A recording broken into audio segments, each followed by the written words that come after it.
Dans l'épisode précédent, nous avons vu que l'encyclique Laudato Si met en garde contre une certaine interprétation des textes bibliques dans le sens d'une domination despotique de l'homme sur la nature.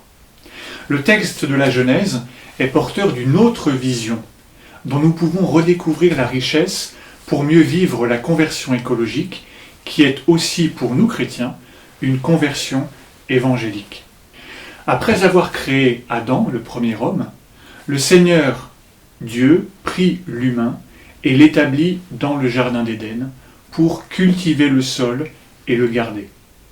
Le pape François commente : alors que cultiver signifie labourer, défricher ou travailler, garder signifie protéger, sauvegarder, préserver, soigner, surveiller. Cela implique une relation de réciprocité responsable entre l'être humain et la nature. Cette relation de réciprocité responsable correspond à ce qu'on appelle le modèle de l'intendance. L'être humain est un intendant de la création. En grec, le mot dérive de maison, oikos, qui a donné le écho de écologie ou de économie. L'intendant est celui qui s'occupe de la maison commune. Cette perspective invite l'homme à ne plus considérer les espèces vivantes ou toute créature simplement comme des objets. Cette intendance, l'homme l'exerce à l'image du Dieu qui fait alliance. L'alliance est un mot très important dans la Bible pour parler du rapport entre Dieu et son peuple. Pour nous chrétiens, cette alliance de Dieu avec l'humanité va jusqu'à l'incarnation. C'est-à-dire que Dieu choisit de devenir homme, de devenir comme nous. Et même, c'est le cœur du mystère, de mourir sur la croix. Être l'intendant de la création, c'est apprendre à la servir comme Jésus, avec amour et compassion. Mais il faut encore aller un peu plus loin, car il peut y avoir des intendants qui prennent leur rôle très au sérieux. Et en insistant trop sur la responsabilité, on pourrait en arriver à gérer la création comme des managers, avec de beaux tableaux de bord pour tout contrôler. Le modèle d'intendance est certes plus équilibré que celui de la domination, mais finalement ne nous préserve pas de la cause fondamentale des maladies de notre civilisation, l'objectivation, l'aliénation, la domination toute puissante, aujourd'hui décuplée par la maîtrise des techniques. Et c'est ici que saint François d'Assise invite à un approfondissement. « Loué sois-tu, mon Seigneur » chantait saint François d'Assise. Dans ce beau cantique, il nous rappelait que notre maison commune est aussi comme une sœur avec laquelle nous partageons l'existence, et comme une mère belle qui nous accueille dans ses bras ouverts. Nous retrouvons ici le même mouvement que dans les récits de création.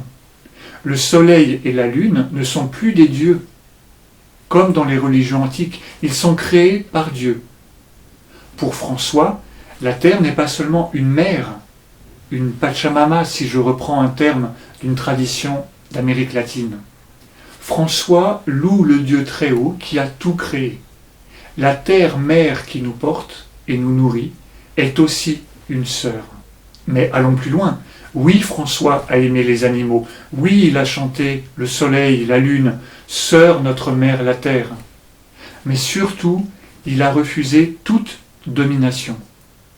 On parle très souvent de la pauvreté de saint François. Son refus de toute domination est à mon avis plus essentiel. Refus radical à l'image du Christ crucifié qui lui aussi refuse la domination et la vengeance. Dans la règle des frères mineurs, François écrit « Sur aucun homme, mais surtout sur aucun autre frère, nul frère ne se prévaudra jamais d'aucun pouvoir de domination.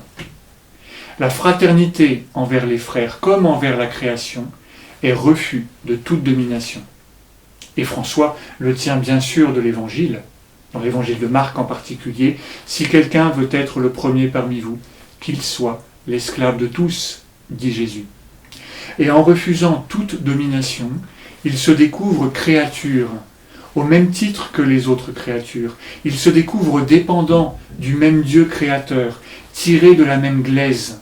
tirés d'un même amour originel, marqués par la même souffrance, par le même péché, mais ouverts au même chemin de croissance et de conversion. Et c'est ainsi qu'il peut appeler le lépreux un frère, l'ennemi musulman un frère, le loup qui terrorise un village un frère, les brigands des frères, les puissants comme les pauvres des frères et des sœurs, le soleil un frère, la lune une sœur.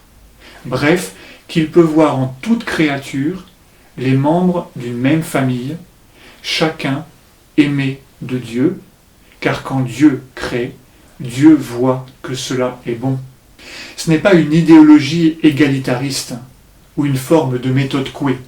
À l'écologie, il faut que je me convertisse à l'écologie, il faut que je me convertisse. C'est le fruit d'une expérience humaine et spirituelle. Le Cantique des créatures de François d'Assise n'est pas seulement l'œuvre poétique d'un doux rêveur. Il est le témoignage d'un disciple de Jésus qui a suivi son chemin de désappropriation, de refus de la puissance jusqu'au bout, d'un croyant qui a reconnu la grandeur du Dieu très haut, qui devient le Dieu très bas, qui a su voir sa présence dans le monde. Dans la Genèse, quand Caïn tue son frère Abel, le Seigneur l'interpelle. « Qu'as-tu fait de ton frère ?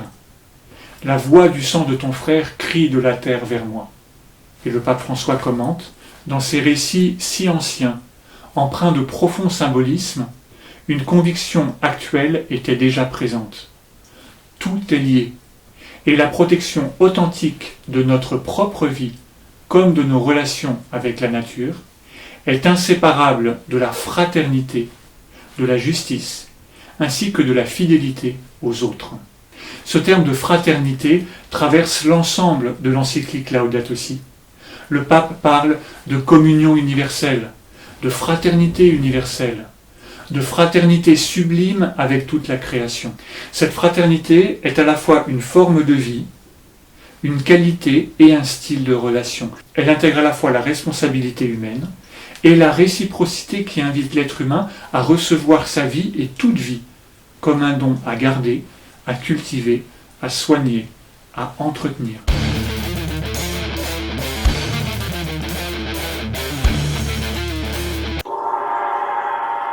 Conseil de lecture pour aujourd'hui, je te conseille 2 livres de Dominique Lang, un assomptionniste qui est à la fois prêtre et journaliste. Le dernier en particulier qui s'appelle Génération Laudato Si.